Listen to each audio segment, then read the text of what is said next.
Hello and welcome to another episode of the Construction Corner podcast. I'm Dylan. I'm your host, joined by my blue collar badass. Today, Matt and I just go into it. So that's what you're going to hear today is just us going into it. So without further ado, take it away, Dylan and Matt. It's a weird feeling when you go from being, 200 miles an hour to all of a sudden 50 miles an hour and you're still keeping up. Yeah, and I've been like a big project guy. Like I get the most kind of enjoyment, fulfillment out of like starting digging into a project of some sort, whether that's building software or like working on a design for a new project or building out systems, processes, whatever. And like I'm sure there's stuff that I could do in that regard, in that realm, but nothing that rises to the level of like, yeah, you really need to get this done like now.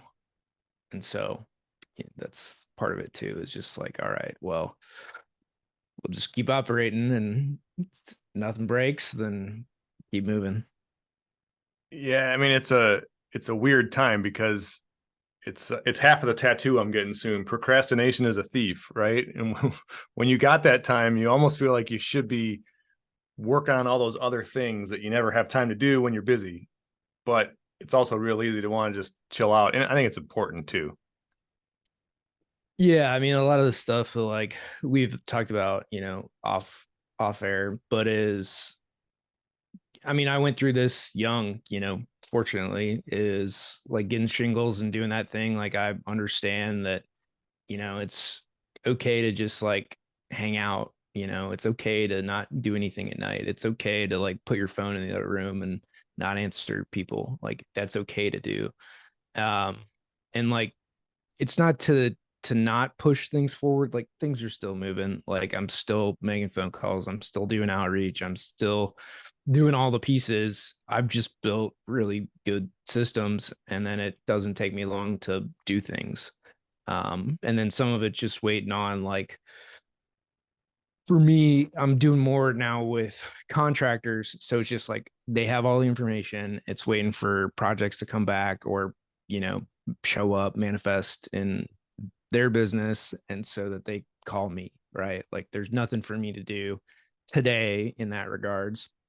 And then I don't want to be an annoying like pest to these guys either, right? I don't want to just keep showing up or keep sending them stuff just to send them things. I Right. want to make sure that I'm providing value. And with most of these guys, like they know, I don't need to keep hammering on them or pestering them to get stuff or when's the next project coming. Like they'll reach out. So a lot of stuff like that, man, where like I've done my part and putting stuff out on LinkedIn. Like people know who I am. They can find all my information and content. Like there's nothing that I need to like continually do. And I think more of it's just like I spend more time reading. Like I've read for, well, this week, like a couple hours each day, like that's just what I find myself doing more of and trying to spend less time on social media. Wow, that's a good thing in and of itself, man. There's a balance you got to find in those touch points with clients and prospects. But you nailed it. Like you don't want to be the guys that are in my DM on LinkedIn who are just constantly badgering you, me or whoever for shit. You got to stay top of mind, but there's a tactful and strategic way to do that, right? And once you figure that out, I'm with you. Like you touch and go, and they'll find you when they need to, and as long as they can find you when they need to, then you're good. Yeah. And I think, well, and that's the big thing too, man, is like, um, I've gotten brought into some deals and some projects here recently where people have just dropped the ball, man. Like we have some big stuff brewing and it's all because, people dropped the ball. Like they didn't communicate, they didn't follow up, their support was terrible, right? Like when people just want an answer and you could have a worse product, right? And in construction, I mean, frankly, your product is pretty much all the same, right? You're getting your Yeah. materials from the same people, the same places, your installation better be better, but like it all comes down to service and support. It comes to like answering a phone call, or giving people pricing. Like it's not like most of the stuff is not rocket science, but like I've had, well, this week, like the call that I got was an opportunity that someone just dropped. And it's like, okay, cool. And then a lot of the stuff that I'm getting with some of the contractors and working with them is all, well, partially it's because of my software, but also like I'm educating people as we go through the process. Like, uh, folks don't really know how to price things or what like design costs. And I can, because I've run these numbers so many times, like I can break down what a design cost is and a price per square foot. Do you know what that does to a contractor if I can give him a design price per square foot for their estimating purposes and to know going into a project? Like, here's what my price is for, warehouses and like big open spaces. Here's my price for offices and more complex shit. If you have a hospital, let's talk. I'm not going to price that, but like, here's baseline square foot pricing, man, for electrical design, not signed and sealed. Like, again, let's talk if you need that, but like, here it is, and this is how it gets done. And, I do it for half of what, or, some fraction, depending on the project, of what a design firm would do. Well, yeah, and that's huge. I mean, it's coming from a pre-con guy, like to be able to break things down into terms of per square foot, doesn't matter what it is, whether it's design, electrical, plumbing, add anything, like that's gold to us, because now we can budget. Now we can do conceptual level, high end shit. We're giving away the secrets to the sauce here, but that's what it is. And if you can provide that to somebody, and then that somebody you're providing it to can turn around and turn it into a project, and then come back and say, all right, you're X dollars per square foot. Let's go. We need it. Let's sign on the dotted line. And you said something I want to go back to, that, our products are all basically the same. I 100% agree with you. What's different is the experience, right?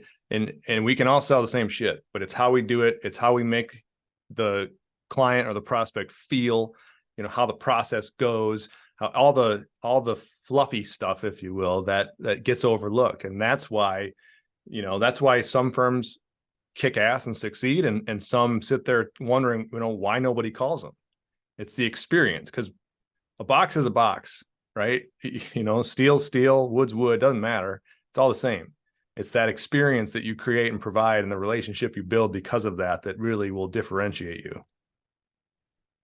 It's really that simple, man. Like, and some of the folks that I've been talking to that I know through Arte, like, he's like, my whole business is built on support and service. Like, I'm smaller than everybody else. They still run a very healthy business, but compared to some of the publicly traded companies out there, like, I'm a small guy, right? Like, I don't do, billions in revenue, right? So in comparison, and he runs a good, 7, 8 figure business. And it's like, he's small. It's still good, right? But everything he does operates on fast turnaround times, getting people what they need, doing all the right parts and pieces. Like, it's not hard. It's just, it takes some effort. And again, it's just being in the office, like, but it, or, for him, he does a lot of business development. That's kind of his thing. And so he spends a lot of time on golf courses. And then the people that he's met through there, like the deals that he gets brought into are just like incredible. But he spends time with people, but he's also making sure that he's, answering calls, responding to emails, or putting them to the right people to make sure they get responded to. And I think like just that simple thing of like responding to emails or carving out and I found this too, especially like working on the West Coast, is, by the time I get up and start to deal with stuff, like, again, I get up at 6:37, like get up, do my reading, do all my like, and I get that's late for a lot of people, but again, just like that's what I've always operated at. I get up at like 6:37, I'm in the office by 8 by and large, unless I have early calls. But that's just like, and I know you're like a 5 o'clock guy or whatever, and Yeah, but I was just laughing. But that you're six when you get up at 6:37, like I'm already eating lunch on the East Coast. yeah, well, but that's the point, right? Is like no one expects that out of like being on the West Coast, like nobody expects anything, right? And they just assume like afternoon, right? So by the time that I get up, I read, do all my thoughts for the day, like all that kind of stuff. And then, I spend whatever hour plus, and then just say by 8:30, 9 o'clock, like I'd start to, roll into work mode and answer all the emails that have come in for the morning, like go through anything that came in last night. Like I can spend 20 minutes to deal with the majority of shit that came in overnight or that morning that is noon. And then I really only have to deal with email till 2 o'clock my time, because most of the people that I deal with are on the East Coast. So at 2 o'clock, I don't have to really worry about email. Maybe till 3, people shoot stuff at like 6 o'clock. But a lot of this is like I'm bringing this up because I have found, because of how I handle email, that you can wait a few hours for a lot of this stuff. I'll handle it in 20 minutes versus sitting there and just waiting for it to all come in. And then I can handle it again at like noon, unless there's like some time sensitive stuff, you're waiting for something to come through. To as soon as it comes through, you need to like give information to somebody else, or assimilate it or whatever. Yeah. But if it's not, there's no time sensitive stuff in there, like you can wait, like I can wait again until like noon to deal with email, right? Like it's no different than you being in meetings all day and not getting to it till noon or 2 or whenever, and then go through them in 20 minutes. Like it's such a big time saver for me, to where I can just pound through all of them quickly, forward what I need to whoever, deal with whatever I need, and be done with it. Like it's not hard. Dude, it's such a good topic, and I didn't know you were going to bring that up. I'm glad you did, because I wanted to kind of, I just finished 75 hard and went through some serious shit during it, and I wanted to bring it up and kind of touch on it. But that's a big part of it, right? And where this is going, but it's something we could all learn from, because we all have the crack in our hands, right? We all have these phones that we're attached to, and we feel this intrinsic need to be constantly checking, right? Constantly looking to see how many, numbers are in the red bubble, or whatever the hell it is on your phone. And it's bullshit. You don't need it. And you nailed it with your meeting example. Like that happens to me all the time, right? I'll be in meetings from 8 o'clock until 4 o'clock. And then I go check my email and I scan through it. And all of a sudden I'm really, really productive at weeding out the crap and grabbing the things I need to respond to. But now the next day, when I'm not in meetings all day, I am checking email constantly. My Outlook's up, from the time I sit down to the time I leave. And when I leave, I got my phone in my hand, and I'm always checking. Like there's going to be some fucking lottery ticket that's going to spring up out of nowhere. And that's just not what happens. And so, I mean, back it up a little bit. So 75 hard, man. Which I started 70. What's that? Congrats on the finish, by the way. Thank you. So this is the second time that I've succeeded, that I've made it all the way through. It was the easiest time that I've done it, but it was the most challenging at the same hand, right? So I started off, and on day one, I came down with shingles.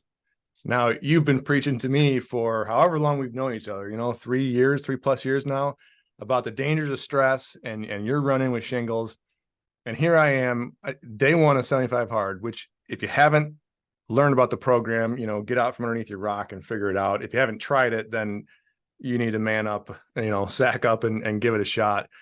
But day one, and I get this burning, searing rash that literally feels like someone has taken a knife every time I move and just cutting me all the way from chest to back. And that goes on for about 3 weeks. The first 2 weeks, my workouts were lame. They were like old lady workouts, dude. I walked on my treadmill and I kind of hobbled around outside, trying not to rub it, and after the third week, I was done with it, and I just kind of fought through it and started lifting again. But it was eye-opening, right? Because I'm a hell of a lot older than you, but I'm not that old of a dude, right? I'm 40 at the time. I was 42. And so for me to get shingles, like, what the hell is going on? And obviously, we've had this conversation. So I start kind of thinking about that. And then I shit you not, it was probably a month after that, maybe, when I told you about what happened to me coming home from work. So I'm driving home, and it was a stressful ass day. Work has been, especially 2.5 months ago, it was in a real stressful period. We were pushing projects up to the hill. Things that should have been signed up last year to fill us for this year weren't completely done yet. So it was just this weird scenario. We were dealing with employee shit and people coming and going. And anyways, thank God it happened how it did, because it could have been a lot worse. But I get home and I was fiery pissed, which is not unusual. But I pull in my garage. I was all pissed off, shut the truck off, jump out of the door. And the second I hit the pavement, I just lost it. Like, boom, lights out. And I somehow caught myself on the way down and pulled myself back into my truck so my kids wouldn't see me. But those two events, like, it hit me in the face like a ton of bricks, man. I literally had to call Carrie, had to call my wife from my truck in the garage. I was like, you need to come out here. I don't know what the hell's going on. And she came out like I was kidding. I'm sitting there like sweating bullets. My heart is beating out of my chest. And it was that day or day after when you and I had that talk. And, changing the way we're living is a huge component of what we all need to be doing right now, because it is, take aside owning a business and being an entrepreneur and in the construction world, that's a different genre, right? The world in general right now is just so friggin' stressful with everything politically going on and all of the bullshit. It literally could have killed me. And it was really eye-opening. And now, you had a ton of great tips for me in private when we talked about, how to manage these things better. And I appreciate the hell out of that. I haven't done all of them, but I've made strides, right? But the email thing is one that gets me, right? Like, it's so easy to just be connected until you fall asleep. And it is so disruptive to everything that we should be doing as humans. So finding a way to put the damn phone down and to walk away, it's like when I'm away from my house, all right, my kids, my wife, and I have this rule that if they need me, like really, really friggin' need me, something's wrong, house is on fire, shit, call me and keep calling me. Like, call me 3 times, 4 times in a row, and I'll answer. I don't care who I'm with. You call me once, I'm not touching it. But it's the same idea, right? And if somebody needs you, if a project's on fire, like, they're going to call you, and they're going to call and call and call. Other than that, put the shit away and wait. You can deal with it the next morning whenever you get around to it, or whenever it falls into place. And it's a lot of rambling, I know, but that is a pandemic, right? That is of epidemic proportions in this society we live in now, is this constant connection to media and phones and all the bullshit.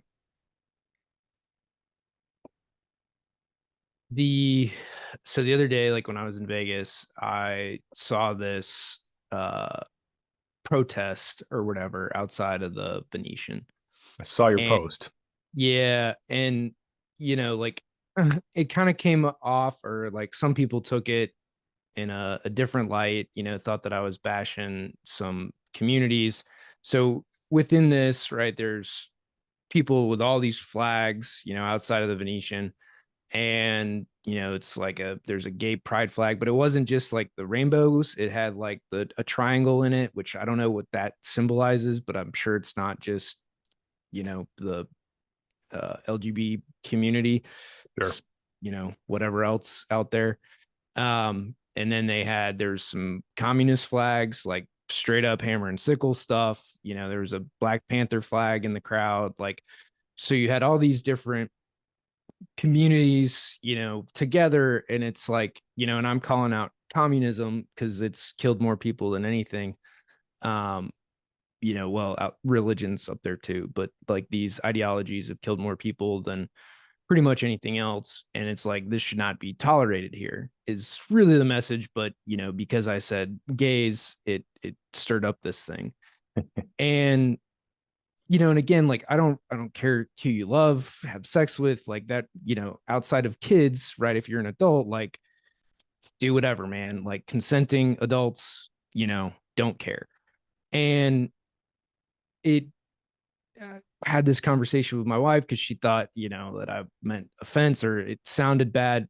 But really, if you took out like me calling out that like there's a gay pride flag within this group of things, right? Then it was just really me hating on communism, which was more the point. But anyway, this all goes to the point of like in us having this conversation, my wife and I, is, you know, as much as me speaking out about something on social media, it's, me getting it off my chest, people get all fired up about it. It's not going to make a difference in the grand scheme of things. But what will make a difference is talking to somebody one on one, right? Like the conversations you and I have, the conversations that I had like at this wine growers meeting that we went to the other day, that my wife and I went to and talked to some of the old guys and farmers there.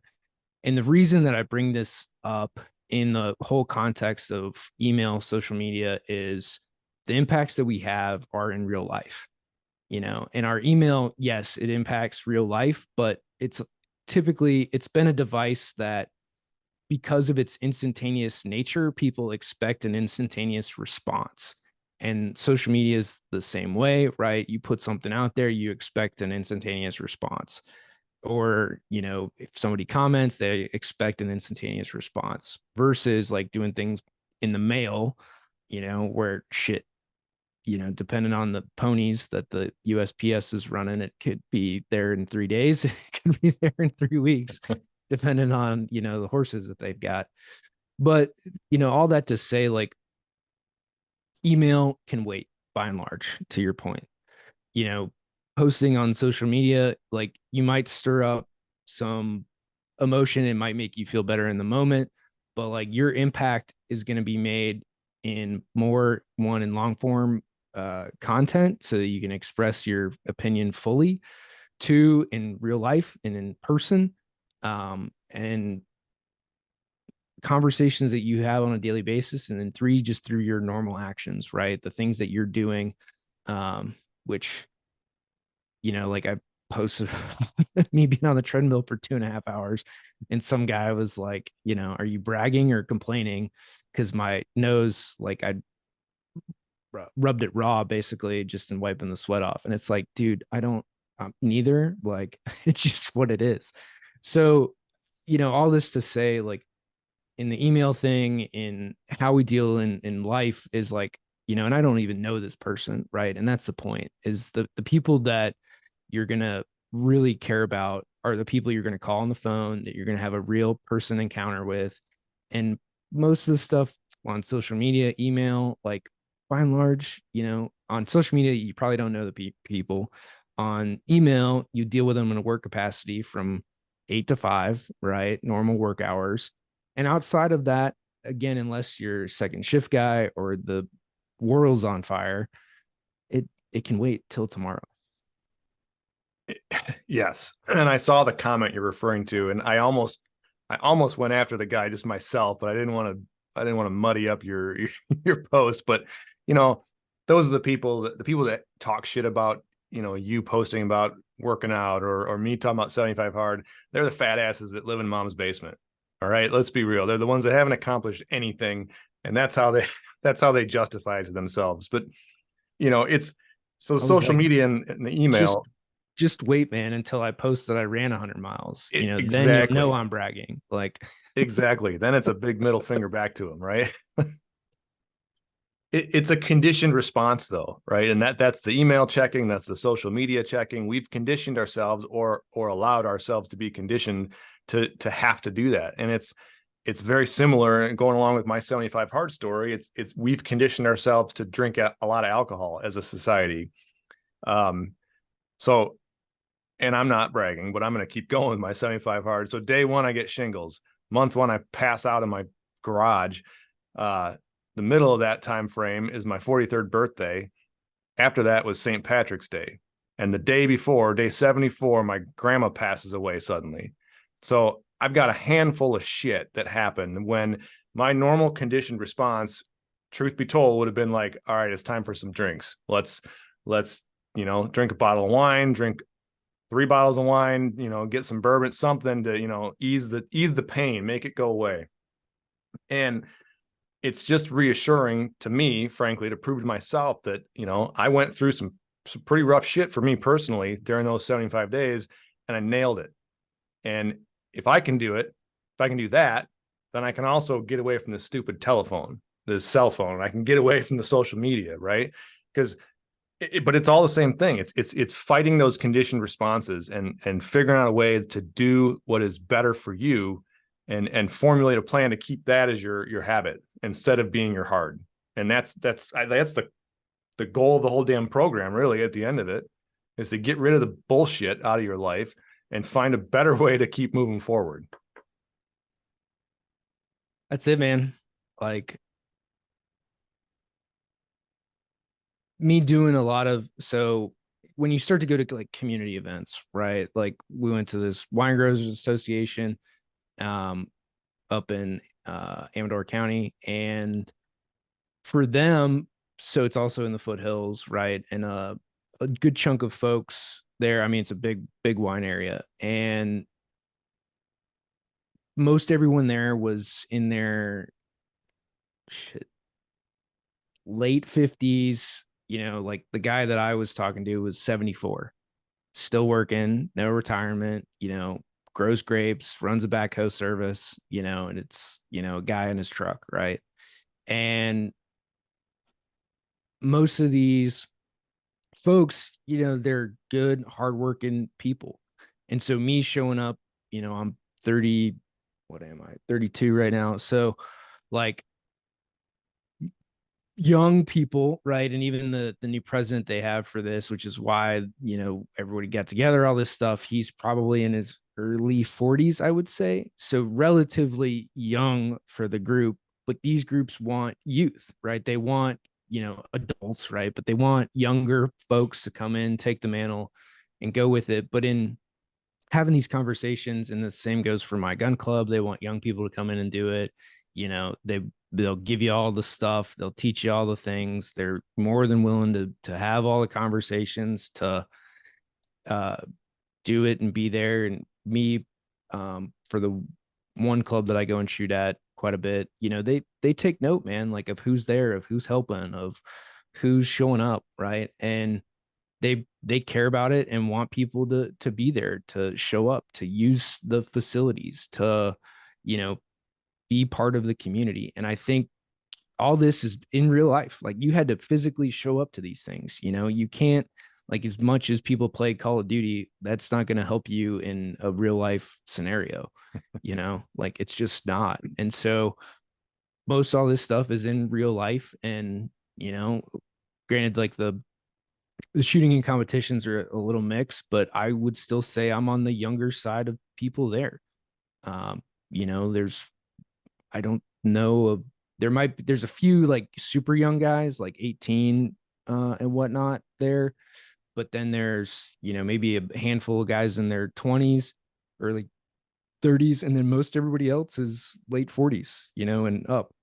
And it just goes to show like of how much real life, you know, and getting out and doing things. And I mean, the same goes for construction, right? Like pretty much everybody that you deal with on a day-to-day basis is, you know, 40 plus, you know, like very few in their 30s, almost nobody in their 20s. And, you know, unless they're a greenhorn or whatever, but for most of the meetings that like you're in, you know, it's old guys, you know. So I don't really know what the point is other than get out. Like all this stuff is in real life, you know, and the more that I go out and do these things with the community, man, they're dying for it. They want people to show up and be part of their event, you know, their community. And people thanked us because we drove like an hour and a half for this wine event. They were like thanking us for making the drive. It's like, whatever, man. It's not that big a deal. Sure, it was like a Thursday night or whatever, but we kind of treat it as like a date night thing, and Yeah. you just go drink some wine, and you know, they fed everybody, and yeah, man, it was a good time. It's people's desire to pass the torch, right? I mean, we've talked about this a lot in the construction mindset, right? In that, you know, everybody wants to be able to pass that torch before it burns out. And these older guys, older people, you know, whether they're the old guys in the construction industry or the old guys farming grapes, like they want to be able to pass down that wealth of knowledge and experience that they've they've fought and earned over the years, or the guys at the gun club, you know, they don't want that to stop when they stop. And the only way we can do that is if we get youth into construction, youth into the wine club, youth into the gun club, you know, within reason, obviously. But you know, it's getting back to community, and that's it. All ties in. Everything we're talking about, none of this is scripted, I promise, but like it all ties into the desensitization and the ruining of society that we've allowed to happen through social media. And I'll stand behind that all day long. It's the chaos theory, you know. It's we've allowed it to infiltrate every aspect of our lives, and now we're to the point where you got to really fight to crawl out of that hole. You have to. Well, and that's just it, man. Like I've been as much like good as I do and put out there, like I've been a little lost too, and just like seeing what's happening. It's like, man, what can I really do? How can I contribute? You know, I don't feel like I'm doing enough, which I mean, part of that's just my personality. Part of it's like, where can I really make an impact, you know, in politics, and, you know, me complaining about whatever it might be, right, isn't totally beneficial to everybody. And but when I go out and have real conversations with folks, that has an impact, you know, like especially like talking about environmental stuff. You know, it's like most of these people are just, they're uneducated, they're uninformed, and they're purely ignorant. You know, it's not that their heart's in the wrong place, they just don't know any better, right, and been told wrong information. And when you talk to these farmers, you know, it's the same way. You know, they want education, they want to know a better way to fertilize their crops, right, or take it to market, or, you know, find out who's selling used equipment that they might be able to get, or find ways to sell their grapes or whatever, you know, crop they might be growing. Like they do want to know, but at the same time, like they're not going to change drastically, but they want that help. And, you know, with it too, the thing that I keep getting reminded in a lot of this is you've got to show up for a considerable amount of time. You've got to put a good chunk of hours in before people are going to kind of open up. Now, some you're going to get immediately just for being there and being young. And they, you know, hey, you want to be president? You know, and that's like how a lot of these places operate. But at the same time, like you can get in, you can learn, you can do that, and you will make a much bigger impact to your community than any person with a million followers that just stays on, you know, the internet. Absolutely, man. And you'll be healthier and happier for it. We I gotta approach this story kind of delicately. But it kind of ties into everything we're talking about, and a general like lack of healthy Americans, right? So yesterday, as of day of this recording, my my director at the company and I interviewed a guy. We're looking to bring a project manager on board, and we met this dude through a mutual acquaintance. He was highly recommended. He came in, and he was an older gentleman, and I say that with all due respect. You know, he was up there, right? Probably not the healthiest dude, big guy. You know, our office is on the second story of a 2-story building. We have no elevator because we're beneath the square footage where it's required. So he had a bit of a struggle getting up the stairs. You know, made a couple comments about bad knees type thing. So anyways, we interviewed the guy, and interview went fine. He was a wealth of knowledge. And so to tie back to one thing we've talked about, like we're talking with this guy, and in his mindset, you know, he long ago could have retired. In fact, he did, and he didn't like it. He said he felt like he was getting slow, right? He was slipping. And so he went back to work, and I'm not going to say his age. He's up there, right? So he went back to work, and we were talking with him like, well, you're kind of what we're looking for in a roundabout way. Someone to come in and help mentor the greenhorns, mentor the young guys that haven't been doing this for, you know, half as long as you have, and to help pass that torch, pass that knowledge down so that, you know, we can continue to grow and continue to foster this sense of how we do things. So that was kind of our topic of the interview, really. And It's all good. Interview ends. We shake hands. So I'm not on 75 hard anymore, but I've kept up the water intake. So I have to pee like every hour without fail. So the dude steps into the stairwell, he's leaving, and I go right into the bathroom. I'm peeing, and I hear what sounds to me like a explosion. Like I thought somebody must have jumped the curb and literally run a truck into our building. So in the time, it's later in the day. It's me and two of my teammates are all that's left in the building. I get out of the bathroom and I turn the corner, and this dude missed the step on the landing and fell on an entire flight of stairs. Entire flight of stairs, man. And older dude, big dude, 12, 13 steel pan steps, concrete filled pan steps. I turn the corner, and my teammates, which I'm continually bragging about them now because they sprang into action like they'd been training for this. They're already down there. They've got napkins. They're sopping up blood. I mean, the dude was a mess, right? He fell a long way. His face was all jacked up. He had a contusion. You could, see stuff inside his head. He was bleeding profusely. The whole side of his face was all ripped up from falling. His arms bleeding.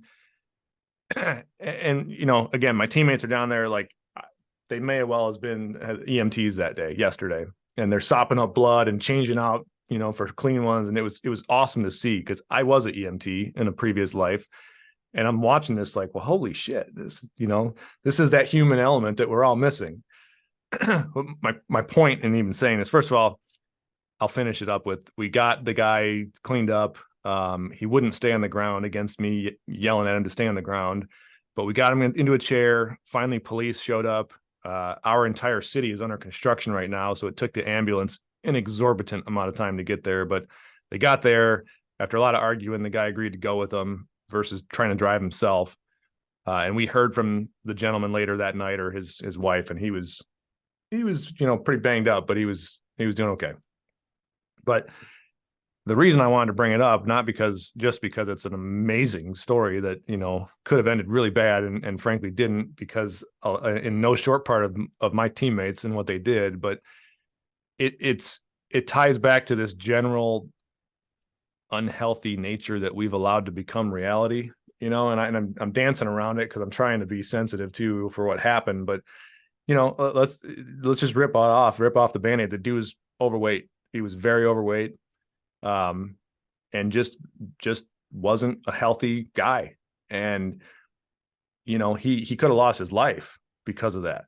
Something as stupid and as mindless as, stumbling on a stair. Like I've done it in that building. And now thank God I've never actually fallen. I've never gone that far. I didn't see it, and I'm glad I didn't, because I probably wouldn't be able to forget it. I saw him afterwards, but that messed this dude up something fierce. And I have to believe that if the guy was in better physical health, that it wouldn't have been nearly as severe as what it was. And it's weird to try and tie this all back to what we've been talking about, but I think it fits, right? I mean, we've allowed ourselves to get very unhealthy, and it's got to stop, because otherwise, I mean, you can paint the picture for yourselves, right? It doesn't end well. It's man, I have nothing bad happened, but there was an old guy. So when we go to do Action Pistol, there's anywhere from I think we got like 8 to 10 shooters maybe per like bay, and you kind of all stay together and you move, to each stage together. So you're with these folks for like 3 hours, which I get to know some guys pretty well, over that span of time, and you kind of see the same guys, and it's, like, hey, what's your name again? I forgot, but good to see you and all that kind of stuff. And there was a guy that was there, older gentleman, probably weighed every bit of 300 pounds, not shorter than me, so he's probably like 5'8", so not a tall guy by any means, older dude. And like there was a younger guy. He was probably my age, so late 20s, early 30s, range officer and, safety officer for the course. And like he had to keep reminding this guy on like a reload to not put his hand in front of the barrel because he was racking his slide off the front of the gun, which is also a problem. But because he didn't want to use the sight that he had on it. And it's just like, dude, you're 1 year old. Two, if you've been shooting for a long time, like this should be second nature to you. Yeah. And it like wasn't. And so they had to keep reminding him of all this safety stuff. And then, like he lost a mag, but it was stuck in his belt between he couldn't see it because he was so fat that his belly hid it from him. And it was just like a sad sight to see, like dude Yeah. couldn't stand up. We're in the sun, he's having these safety issues. I mean, to him personally, not to anybody else, but it's just like, come on, man, you're going to blow your finger off here. And that's not anything anybody wants to deal with. And one of the women helping him, she's probably, I don't know, 60-ish something. And on the other hand, for her, like 2 years ago, she got her back fully like reconstructed, as rods in her back, can't lift her leg more than a few inches. And she's just like the happiest, lucky to be out there, woman. And it's just like that was even one of the questions to her doctors, like, when can I go out and shoot again? And she like came out, ran the course, and it took her like an hour to do it one time. And, she was happy to be out there. So you had like these two very polar opposites, and not to say that she was in the best shape, but like shit, man, she had her whole back redone and has rods in it and like can't really lift her leg, that much on her left side. So she kind of hobbles a little bit, but like gets through the course of fire. And then you have this 300-pound and, similar ages. I don't know what they actually are, and I didn't ask, Sure. but it's like, two very different paths of life, for these people. And one, is super happy to be there. One is like, falling off the edge. And I don't, what other mental pieces, or started to have Alzheimer's or whatever for the guy, but it's just like, to that point, if you're physically healthy, you have less and less of these symptoms too, for like, Alzheimer's, dementia, things like that to come into it. And we gotta, again, as a community, like everybody took care of this guy, right? Like much like your teammates took care of him, of that guy. But it just goes to this whole bigger point of like, people are very much willing to step up, right? The goodness of humanity is we're willing to step up, we're willing to help people, make sure they're not going to hurt themselves, teach people. But at the same time, like, man, we shouldn't have to, like it shouldn't have to be this much of a requirement to do on a regular basis. You're right. Like it's like basic level shit, right? Eat healthy, exercise, don't drink too much, don't shoot your hand off. I don't know, man. I've done a lot of reflecting, obviously, over the last few months here because of everything going on. But I look at my grandmother who just passed away. She was 92 years old. She and my life. Yeah, man. She and my grandfather celebrated their 70th wedding anniversary this year. Wow. That's something. And she got to meet a whole slew of great grandchildren. Like I never knew any of my great grandparents ever. But my point is, like, she led a pretty damn healthy life. Like they were active, 92 years old, and her and my grandfather still, but like sharp as a tack, dude.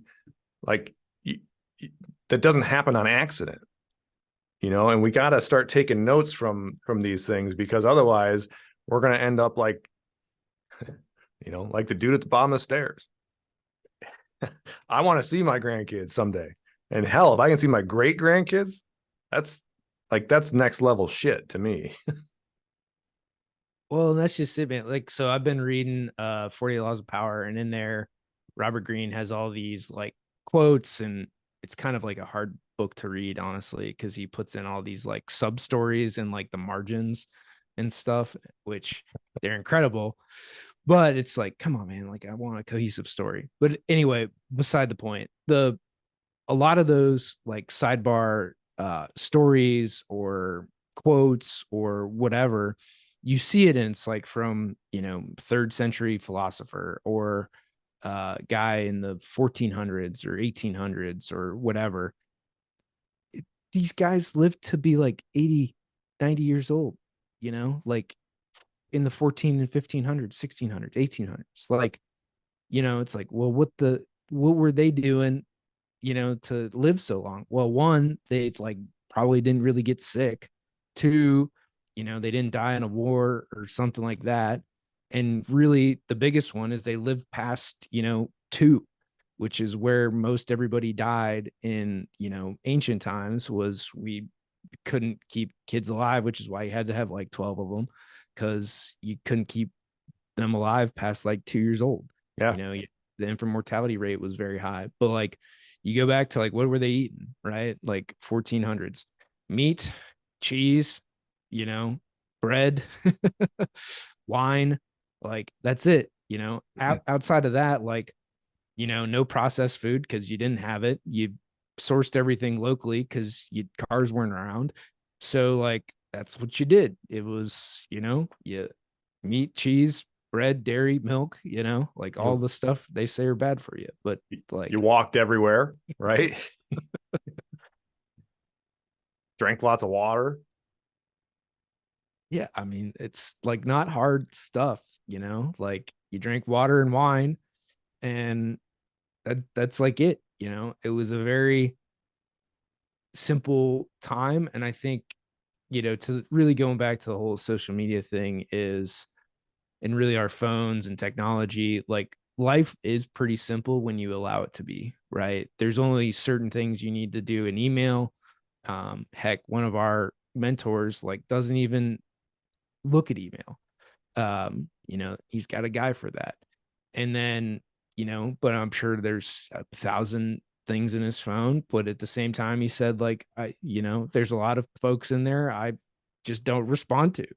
It's like billionaires, like they can wait. I got shit to do. And that's a very freeing like attitude to it. Not everyone can run that way for sure. Like you need some systems, processes, people to like not ever check email. But to have somebody come and like knock on your door to tell you to deal with something, right? Or be in the next meeting. But for most of us, we can do it to where we deal with email like 3 times a day and you're going to cover everything, And I think that's where we can take some notes. And, I've been lucky that I set my phone in the other room, mainly because I don't have a nice plug next to my bed. So I just put it in the other room at night. And, you know, I'm starting to do it earlier and earlier, like last night I did it 6:30. Like I'll deal with it tomorrow. Yeah, I mean it's a good thing to do. I break that rule. I use it as an alarm clock, and that's part of the allure of it. Right now, it's with me always. Like I may not be checking it, but it's right there.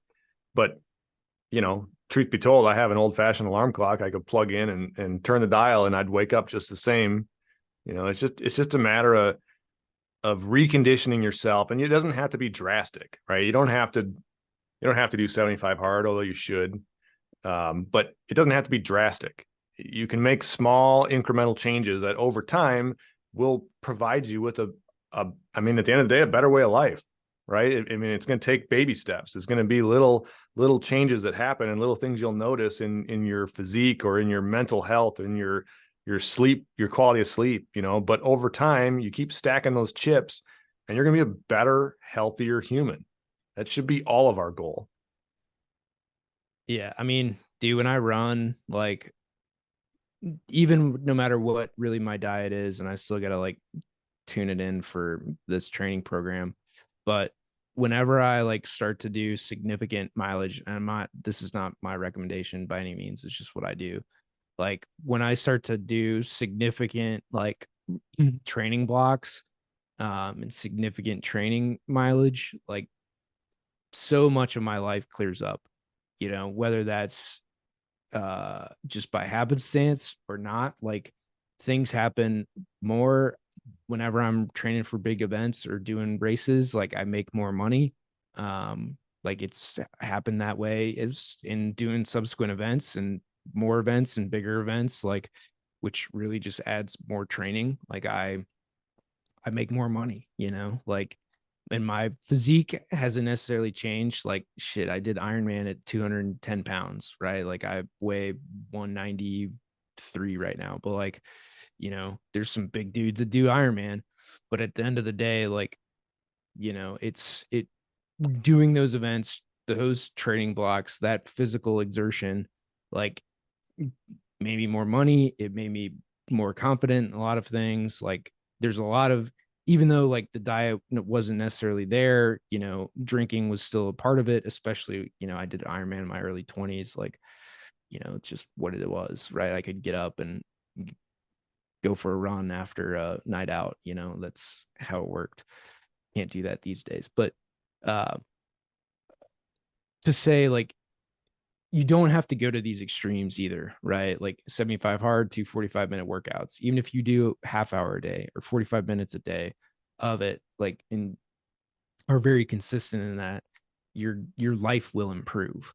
Like even if you do nothing else, just you'll feel better, you'll get out there and do it. You're going to listen to more podcasts or books, all that type of stuff. Like, the amount that I'm running these days where like pretty much every weekend from here till the end of August, like I will be running a minimum of 2.5 hours a day, like on Saturday and Sunday, and most of that, well, in July, it's probably going to be like 4 hours on Saturday and Sunday, to then it's like, well, okay, well, I need a lot of material to go through to be, on that trail for that long. And I listen at 1.5 speed. So it's like I need 6 hours of content a day to like go through to fill that bound of time. And so, the amount that I read or listen to, the amount that like I'm out there, most of which is in nature, like even if it's on the treadmill for you, like cool, man, just get out there, do stuff. Like you'll feel better.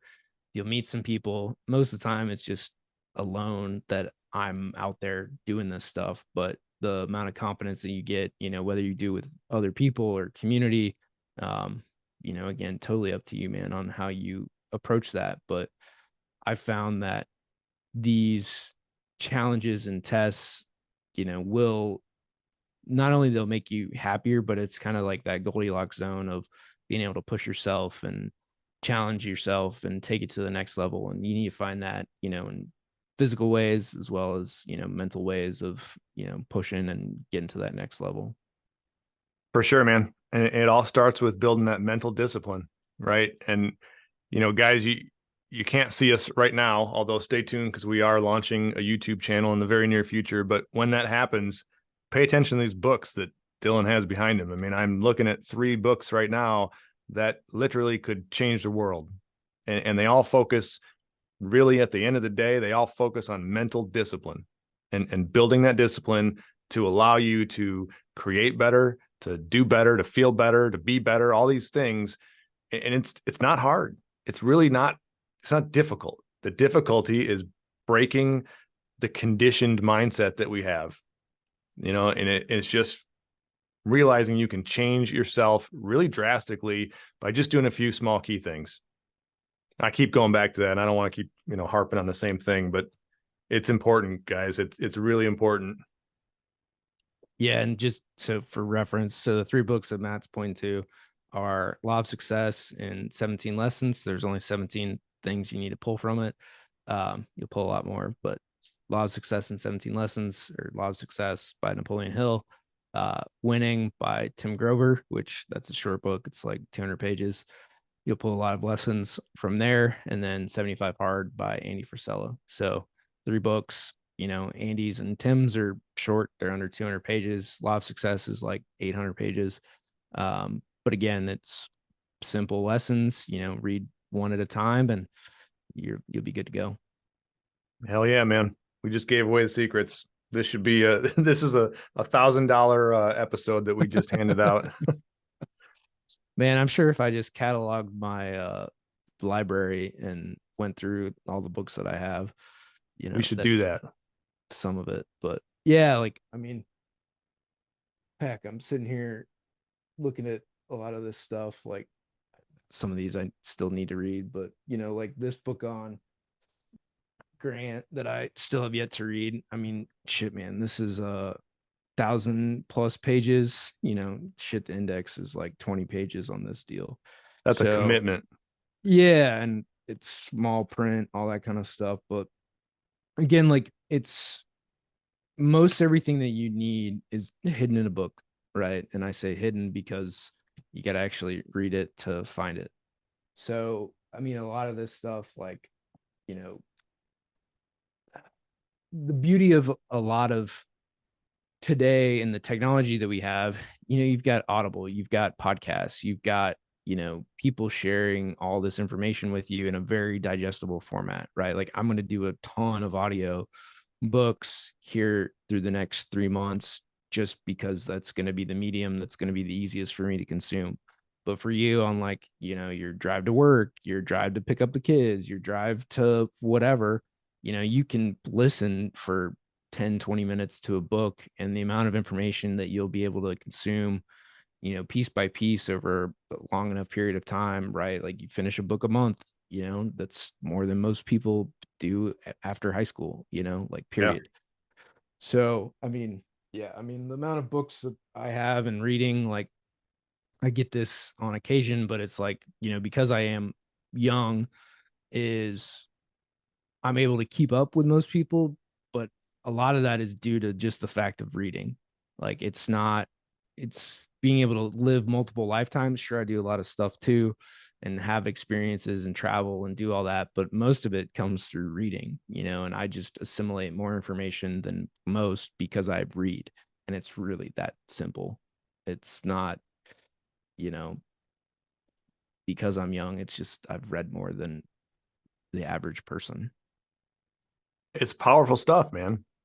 I mean, people like to laugh at it and not believe it, but they're idiots, right? Sorry, that's the reality of it. It's powerful shit, and we've turned this episode into kind of a fitness and mindset based episode, and maybe we should do this once a month because I kind of like it. And to that end, if you guys want to run down on some of these books or some of these things we're talking about, let us know. Get in touch with one of us, and we'll put it on a future episode. We'll kind of dig it in and digest how some of these books on mindset and success do translate into those things, right? They translate into success. You said it. When you're working out, when you're doing your running program, when I was on 75 hard, like, you find more success. It is not a secret. It is legit reality. You gotta do it. And I'd be happy, I'm sure you would, to, we could dig into this a little bit. It all ties into the construction world in some way or another anyways. Yeah, well, and this is it, guys. Again, like I brought up at the beginning, our products aren't that different. You're still buying lumber at the same place your competitor is. You're still buying fixtures from the same place. You're still buying, you know, you're you're getting your blueprints printed at the same print shop, right? Like, all this is very, very similar. So the only difference in how you operate and the success of your business is really between your ears. That's it. Like, that's everything there is to it. Is, what do you know? Who do you know? How do you put that information together? The systems that you've built, right? Which is all mindset. And so, yeah, man, I'd be more than happy to digest and pick apart some of these books, and we can do that once a month. Yeah, we'll put it on the docket. That's it, guys. That's gonna be it for this show. It's Matt and I haven't done this in a while. It's good to connect. Hopefully you guys enjoyed my solo episodes this last week. Going through a lot of the mindset stuff, because again, that's all that differentiates us from our competitors, from what we do, is what information we have, how we put it together, and how you bring all these pieces to one cohesive unit solution, product for you and your customers. So thank you all so much for listening. Matt and I appreciate it. Share the show. You definitely got something out of this one. So we appreciate you guys. And until next time.